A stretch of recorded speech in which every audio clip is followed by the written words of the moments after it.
नमस्कार साथियों, मैं ऋषि प्रताप बुंदेला आप सबका स्वागत करता हूं मेरी यूट्यूब चैनल डिजिटल ऋषि पर। इस वीडियो में मैं व्यक्तित्व पर्सनालिटी के बारे में डिस्कशन करने वाला हूं। पर्सनालिटी के सारे महत्वपूर्ण सिद्धांत और कॉन्सेप्ट इस वीडियो में डिस्कस किए जाएंगे। कुछ इस वीडियो में डिस्कस किए जाएंगे, कुछ अगले वीडियो आने वाले वीडियो में डिस्कस किए जाएंगे। ये वीडियो सारे टीचिंग एग्जाम के लिए महत्वपूर्ण है। यहाँ से कई इंपॉर्टेंट क्वेश्चन बनते हैं, तो वीडियो को पूरा ज़रूर देखें। तो बिना किसी देरी के डिस्कशन स्टार्ट करते हैं। टीचिंग एग्जाम की तैयारी के लिए सब्सक्राइब करें डिजिटल ऋषि यूट्यूब चैनल को और प्रेस करें bell icon regular video update के लिए। सिद्धांतों पर जाने से पहले हम व्यक्तित्व का कॉन्सेप्ट देख लेते हैं। व्यक्तित्व पर्सनालिटी, यह लैटिन शब्द पर्सोना से बना है, जिसका अर्थ होता है मुखौटा। मुखौटा क्या होता है? मुखौटा एक टाइप का दूसरा चेहरा होता है, जिसमें जो रोमन नाटक चलते थे पुराने समय में, उसमें जो अभिनेता था वो मुखौटा पहनता था और किसी दूसरे व्यक्ति की जैसी एक्टिंग करता था और दूसरा रोल अपना लेता था, उसके गुणों को धारण कर लेता था। तो वहाँ से इस व्यक्तित्व का पर्सोना का शुरुआत हुआ। एक सामान्य जन के लिए व्यक्तित्व का तात्पर्य सामान्यतः व्यक्ति के शारीरिक एवं बाह्य रूप से होता है। जैसे आपने कई बार देखा होगा कि लोग ये एज्यूम कर लेते हैं, अगर किसी की अच्छी बॉडी है, अच्छे दिखने में अच्छा है, तो वो सोचते हैं कि स्वभाव में भी वो अच्छा होगा। अगर कोई व्यक्ति अगर दुबला पतला है, कमज़ोर है, तो वो सोचेंगे कि ये स्वभाव में भी अच्छा नहीं है और उससे लोग दूर भागते हैं। लेकिन ये परसेप्शन गलत है। मनोवैज्ञानिक शब्दों में व्यक्तित्व से तात्पर्य उन विशिष्ट तरीकों से है जिनके द्वारा व्यक्तियों और स्थितियों के प्रति अनुक्रिया की जाती है। अब जो साइकोलॉजी के वर्ड हैं वो कहते हैं कि जो व्यक्तित्व है, पर्सनालिटी है, वो कुछ विशिष्ट गुणों जो एक व्यक्ति के अंदर होते हैं, अन्य व्यक्तियों के अंदर कुछ अलग गुण भी हो सकते हैं और ये गुण व्यक्तियों और जो स्थिति के अनुरूप दिखाई देते हैं, उनको हम मनोवैज्ञानिक शब्दों में व्यक्तित्व कहते हैं। जैसे आपने विभिन्न शब्दों को सुना होगा, जैसे शर्मीला, संवेदनशील, शांत, गंभीर, स्फुरत आदि का उपयोग प्रायः व्यक्तित्व का वर्णन करने के लिए किया जाता है। ये शब्द व्यक्तित्व के विभिन्न घटकों का वर्णन करते हैं। व्यक्तित्व व्यक्तियों की उन विशेषताओं को कहते हैं जो अधिकांश परिस्थितियों में प्रकट होती हैं। अब जो व्यक्ति की अधिकांश परिस्थितियों में प्रकट होती हैं, हम उस हिसाब से व्यक्ति को पहचान कर लेते हैं कि ये अच्छा, ये शर्मीला है, अच्छा ये संवेदनशील है। तो इस टाइप से व्यक्ति की पहचान हो जाती है, पर्सनालिटी उसकी बन जाती है। अब हम आगे चलते हैं। संक्षेप में व्यक्तित्व को अधोलिखित विशेषताओं के द्वारा स्पष्ट किया जा सकता है। इसके अंतर्गत शारीरिक एवं मनोवैज्ञानिक दोनों ही घटक होते हैं।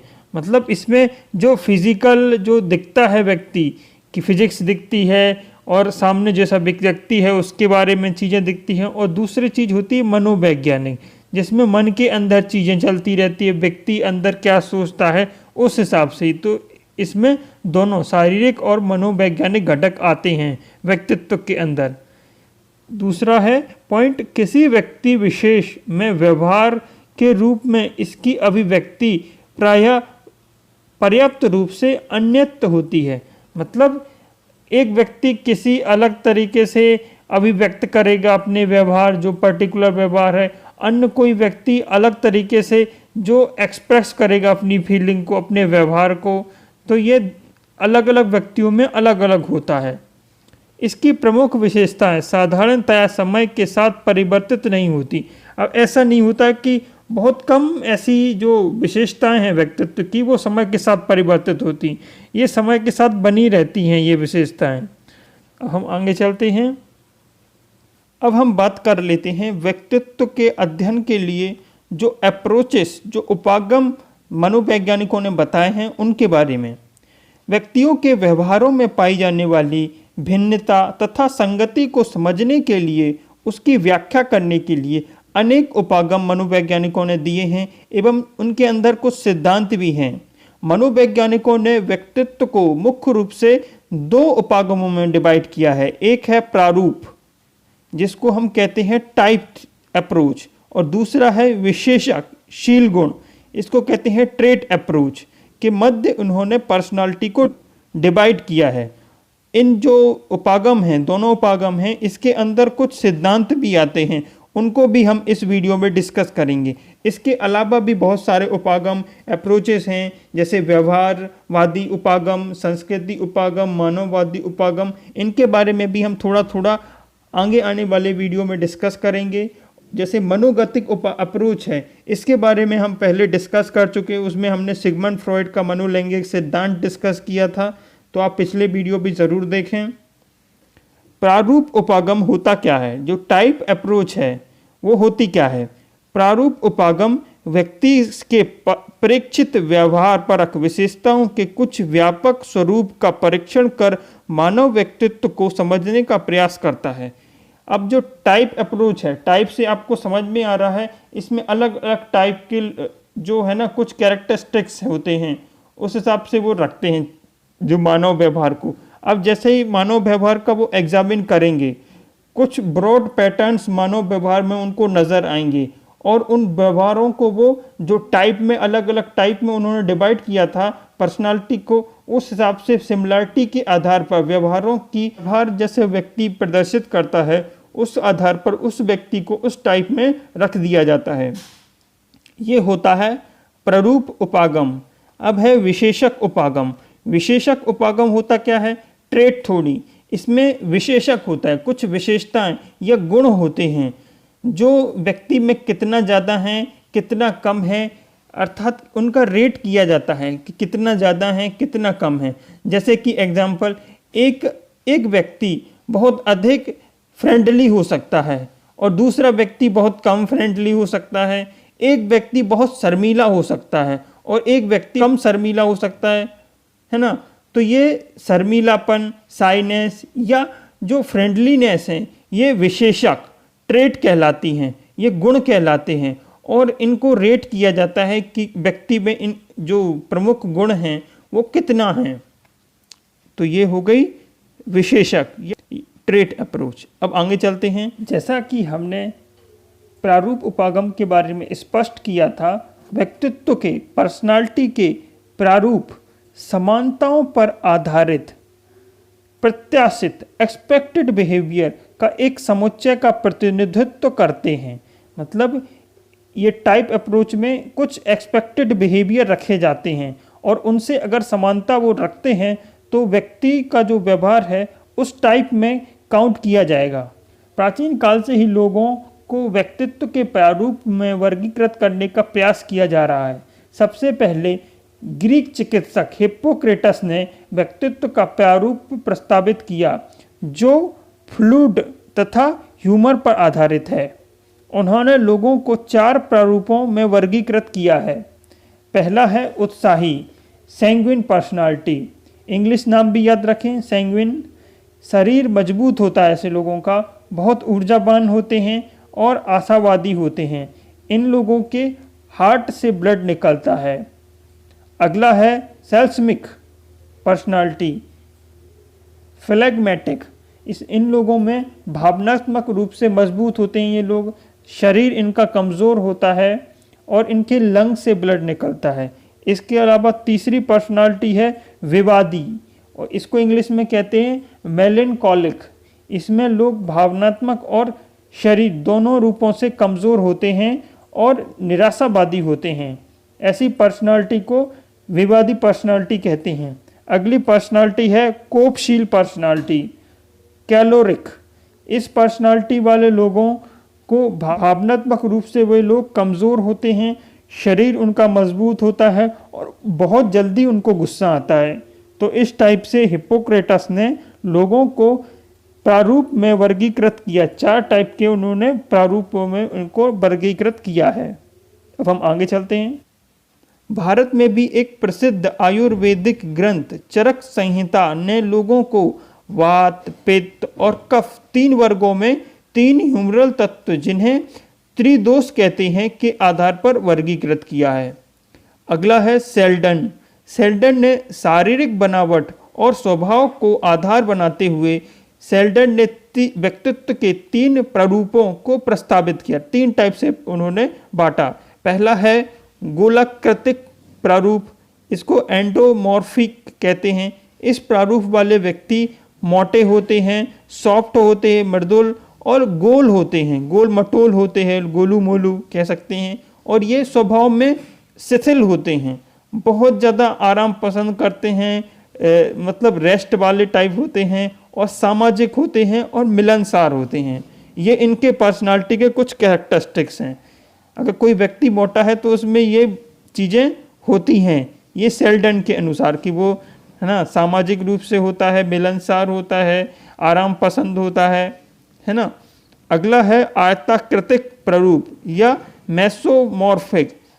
इस प्रारूप वाले लोग मजबूत पेशीय समूह एवं सुसंगठित शरीर वाले होते हैं, जो देखने में आयताकार जैसे लगते हैं, बिल्कुल फिट लगते हैं, और ऐसे लोग ऊर्जावान एवं साहसी होते हैं।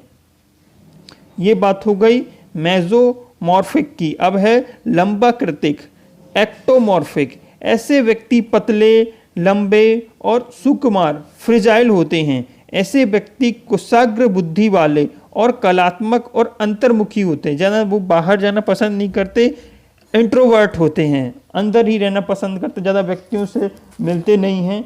तो ये है लंबाकृतिक या एक्टोमॉर्फिक। तो ये जो 3 प्रारूप ये सेल्डन ने दिए थे, इनके बारे में हमने यहाँ डिस्कस कर लिया। इनके नाम याद रखें, इनसे रिलेटेड क्वेश्चन आते रहते हैं। अगले चलते हैं। अगला है चौथा सिद्धांत जो दिया था कार्ल युंग ने। व्यक्तित्व का एक अन्य प्रारूप विज्ञान प्रस्तावित किया, जिसमें लोगों को उन्होंने अंतर्मुखी और बाह्यमुखी 2 वर्गों में वर्गीकृत किया है। अंतर्मुखी वह लोग होते हैं जो अकेला रहना पसंद करते हैं, दूसरों से बचते हैं और संवेगात्मक द्वंद्व से पलायन करते हैं। उन्हें इमोशनली अगर वो कुछ द्वंद्व उनके मन में चल रहा है तो वो चाहते हैं कि उससे दूर हो जाएं। वो ज़्यादा इमोशनली अटैच नहीं होना चाहते, शर्मीले प्रवृत्ति के होते हैं, है ना। तो ये हो गई अंतर्मुखी, इंट्रोवर्ट की विशेषताएं। बाहरमुखी वह लोग होते हैं जो सामाजिक, बाहरगामी होते हैं और ऐसे व्यवस्थाओं का चयन करते हैं जिसमें लोगों से वे प्रत्यक्ष आमने सामने रूप से संपर्क बनाए रखें। लोगों से बातचीत करना उन्हें पसंद होता है। ये होते हैं एक्सट्रोवर्ट लोग। जो इंट्रोवर्ट और एक्सट्रोवर्ट जो टाइप दिए हैं, ये टाइप अप्रोच में कार्ल युंग ने इंट्रोवर्ट और एक्सट्रोवर्ट की बात की है, और ट्रेड अप्रोच में आइजैक ने अंतर्मुखी और बाहरमुखी की बात की है। तो आप कंफ्यूज मत हों ट्रेड और टाइप अप्रोच में। अब हम आगे चलते हैं। 5वां जो सिद्धांत दिया था वो फ्रीडरमैन और रोजरमैन ने दिया था। उन्होंने व्यक्तित्व को टाइप ए और टाइप बी में 2 प्रकार से व्यक्तित्व के लोगों को वर्गीकृत किया है। टाइप ए में क्या होता है, ए वाले व्यक्तित्व वाले लोग उच्च स्तरीय अभिप्रेरणा, बहुत ज़्यादा मोटिवेटेड होते हैं, धैर्य की उनमें कमी होती है, वो सब काम को जल्दी करना चाहते हैं, वो काम के पीछे दबे रहते हैं, समय की कमी का अनुभव करते हैं, उतावलापन होता है, वो सोचते जल्दी जल्दी काम हो जाए, बहुत काम बचा है, और कार्य करने से बोझ से हमेशा लदे रहने का अनुभव पाया जाता है। इस व्यक्तित्व वाले, इस पर्सनालिटी वाले लोग अति रक्तदान और कोरोनरी हृदय रोग के प्रति संवेदनशील होते हैं। तो ये हो गई टाइप ए व्यक्तित्व की बात। अब टाइप बी व्यक्तित्व वाले लोग कैसे होते हैं, वो लोग, उनके पास बहुत सारा समय होता है। आप समझ सकते हैं कि जो पर्सनालिटी टाइप ए वाले लोगों की है, उन सब जो पर्सनालिटी है इनमें उनका अभाव होता है टाइप बी में, है ना। अब टाइप सी भी जो मॉरिस ने दिया था, ये भी दिया। इन्होंने टाइप सी में एक और व्यक्तित्व को बांट दिया जो कैंसर जैसे रोगों के प्रति संवेदनशील होता है। इस प्रकार के व्यक्तित्व वाले लोग सहयोगशील, विनीत और धैर्यवान होते हैं। फिर एक और जो टाइप इन्होंने डिवाइड किया वो था टाइप डी। अवसाद के प्रति प्रवणता पाई जाती है ऐसे लोगों में, टाइप डी वाले लोगों में। तो ये थे फ्रीडरमैन, रोजरमैन और मॉरिस ने जो व्यक्तित्व को बांटा था। अब हम आगे चलते हैं। 6ठा सिद्धांत जो दिया था कैचमर ने, जर्मन विद्वान कैचमर ने शरीर रचना के आधार पर व्यक्तित्व के 3 प्रकार बताए हैं। पहला है शक्तिहीन, एस्थेनिक। इस प्रकार का व्यक्ति दुबला, पतला और छोटे कंधों वाला होता है। वह दूसरों की आलोचना करना पसंद करता है, मतलब ये बुरा है, ये अच्छा है, ये मुझे पसंद नहीं, है ना। और दूसरों की आलोचना सुनना उसे बिल्कुल पसंद नहीं, है ना। जो लंबे और दुबले पतले लोग होते हैं उनकी बात है, ये उनकी पर्सनालिटी के अंदर ये सब चीज़ें आती हैं कैचवर्क के हिसाब से। ये अब सही भी हो सकता है, गलत भी, है ना, इस पर बात नहीं की जाएगी, लेकिन उन्होंने ऐसा माना है। खिलाड़ी, एथलीट्स, इस प्रकार के व्यक्ति का शरीर हष्टपुष्ट और स्वस्थ होता है। वह दूसरे व्यक्तियों से सामंजस्य करना चाहता है, बहुत ज़्यादा सामाजिक होता है, लोगों से बहुत ज़्यादा ऊर्जावान होता है, लोगों से मिलता है, काम करना चाहता है। तो ये होता है एथलीट। अब है नाटा, पिकनिक पर्सनालिटी। इस प्रकार के व्यक्ति का शरीर मोटा, छोटा, गोल और चर्बी वाला होता है। ऐसे लोग आराम तलब होते हैं, उन्हें आराम करना पसंद होता है और बहुत लोकप्रिय होते हैं क्योंकि बहुत हंसमुख प्रवृत्ति के होते हैं, बहुत सामाजिक होते हैं। तो ये बात हो गई तीसरे जो पर्सनालिटी बताई है कैचमैन ने, पिकनिक, उसकी। तो इनके इंग्लिश नाम भी याद रखें, एस्थेनिक, एथलीट्स, एथलेटिक और पिकनिक। अब हम आगे चलते हैं। अब हम बात कर लेते हैं ट्रेट अप्रोच की। यह सिद्धांत मुख्यतः व्यक्तित्व के आधारभूत घटकों के वर्णन अथवा विशेषीकरण से संबंधित होता है। यह सिद्धांत व्यक्तित्व का निर्माण करने वाले मूल तत्वों की खोज करते हैं। जो ट्रेट अप्रोच है वो मूल तत्व की खोज करने पर ज़्यादा ध्यान देती है कि व्यक्ति के अंदर जो जीवन भर उसके साथ जुड़ी रहती है, मूल तत्व वो क्या है। विशेषक उपागम हमारे दैनिक जीवन के सामान्य अनुभवों से बहुत समान हैं। जैसे एग्जाम्पल ले लेते हैं एक, जब हम किसी व्यक्ति से मिलते हैं तो उसके व्यवहार को देख के हम जान लेते हैं कि वो सामाजिक है। तब हम यह भी मान लेते हैं कि वह व्यक्ति न केवल सहयोग, मित्रता और सहायता करने वाला होगा बल्कि अन्य सामाजिक घटकों से युक्त व्यवहार प्रदर्शित करेगा। तो ये हमारे दैनिक जीवन के सामान्य अनुभवों से बहुत समान होते हैं।